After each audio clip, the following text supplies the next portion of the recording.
হ'ল 3 দিন হ'ল আমি নদীৰে গৈ আছোঁ আৰু জেগাই জেগাই এনেকৈ ৰাতি থাকোঁ। ৰাতিপুৱা উঠিছোঁ, এতিয়া শুই উঠি পেলাই মই বোলো এইখিনি দেখুৱাওঁ আপোনালোকক। এটা টিম এটালৈ ওলাইছোঁ, কেমেৰা, লাইট, চাউণ্ড, বিভিন্ন মানুহ বম্বেৰ পৰা আহিছে মোৰ লগত। এইটো বহু বছৰৰ সপোন আছিল যে মই আমাৰ এইখন নদী, এনেকুৱা নদী, যিহেতু মই ঘূৰিয়ে ফুৰোঁ, আপোনালোকে বহুতে জানে, বহু নদী দেখিছোঁ, বহু জেগা দেখিছোঁ পৃথিৱীত, এনেকুৱা নদী নাই, এনেকুৱা জেগা নাই মোৰ মতে। গতিকে সেই বস্তুটো দেখুৱাবলৈ মানুহক মই ভাবিছিলোঁ কেতিয়া সক্ষম হ'ম, কাৰণ কি নিজেও ডাউটটো হৈ থাকে, কিমান পাৰিম কিমান নোৱাৰিম। আৰু খুব এখন ইণ্টাৰনেশ্যনেল কোৱালিটিৰ এখন ডকুমেণ্টাৰী, এখন ফিল্ম কৰিব মন আছিলে। সেইখন কৰিবলৈ বৰ পুটুককৈ নোৱাৰি, বহুত বস্তু কৰিব লাগে। গতিকে ওলাইছোঁ আগবাঢ়ি। আমাৰ যিখিনি নদীৰ কাষত, মই নদীখনত নাওখন লৈ ওলাইছোঁ। এইখন লৈ মই শদিয়াৰ পৰা ধুবুৰীলৈ আগুৱাই যাম। আৰু ইয়াত মই য'ত যি জেগাত ৰম, ক'ৰবাত কি পাম নাজানো, বিচাৰি যাম।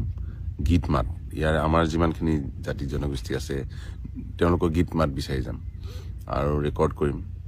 আৰু তেওঁলোকক খোৱা বোৱা থকা গোটেইখিনি, তেওঁলোকৰ জুৱেলাৰী, তেওঁলোকৰ কাপোৰ, তেওঁলোকৰ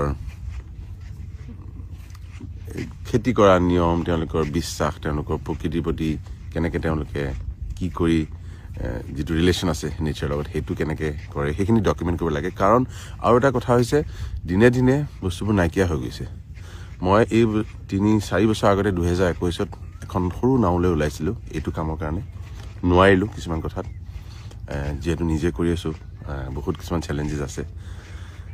তাত আমি দুটা দ্বীপ দুটালৈ গৈছিলোঁ, লাইকা, দধিয়া। লাইকালৈ বুলি ওলাইছিলোঁ আচলতে সেইবাৰ, কিন্তু লাইকাখন উটি গুচি গ'ল।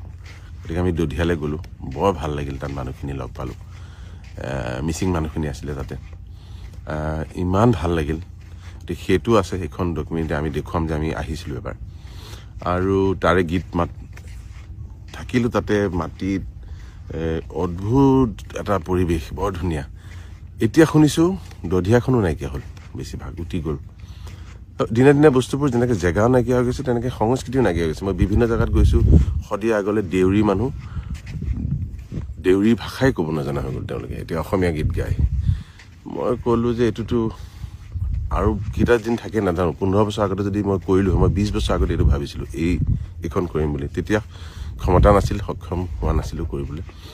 কিন্তু তেতিয়া যদি কৰিলোঁ হয়, যোৱা জেনেৰেশ্যনটো, দেউতাহঁতৰ জেনেৰেশ্যনৰ যিখিনি জানিছিলে সেইখিনি থাকিলে হয়। এতিয়া সেইখিনি নাই।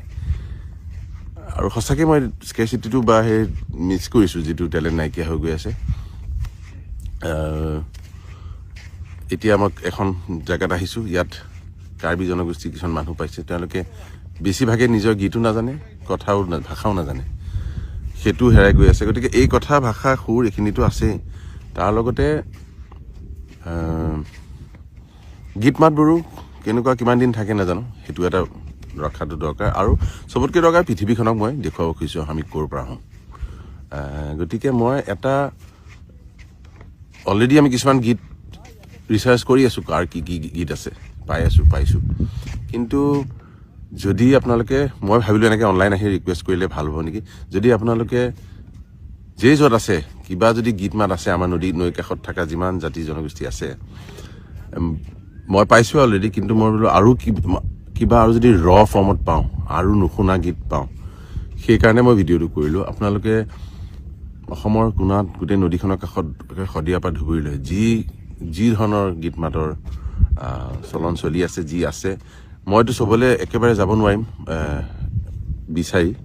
গতিকে মই হ'লেও এনেকৈ অনুৰোধ কৰোঁ, আপোনালোকে যদি পাৰে, যিয়ে য'ত ভাল পায়, যে এইটো গীত একেবাৰে থলুৱা শুনিবলৈ, অমুক এজন আছেগৈ গায়, আইতা এজন আছে, কোনোবাই গায় ভাল,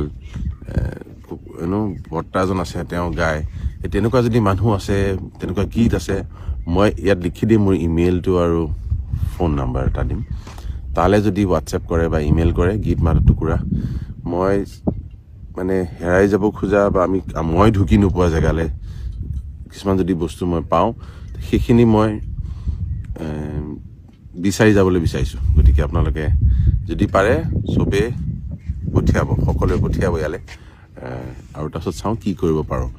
যেতিয়া মই গৈ থাকিম নাওখনেৰে জেগাই জেগাই ৰম তেতিয়া আমি সেইখিনি সংৰক্ষণ কৰিব পাৰিম বা সেইখিনিৰ ওপৰত আমি ডকুমেণ্ট কৰিব পাৰিম আমি ফিচাৰ কৰিব পাৰিম আমি শ্বুট কৰিব পাৰিম আমি দেখুৱাব পাৰিম গতিকে সেইটো হ'ল প্লেন এই চাওক ব্ৰহ্মপুত্ৰ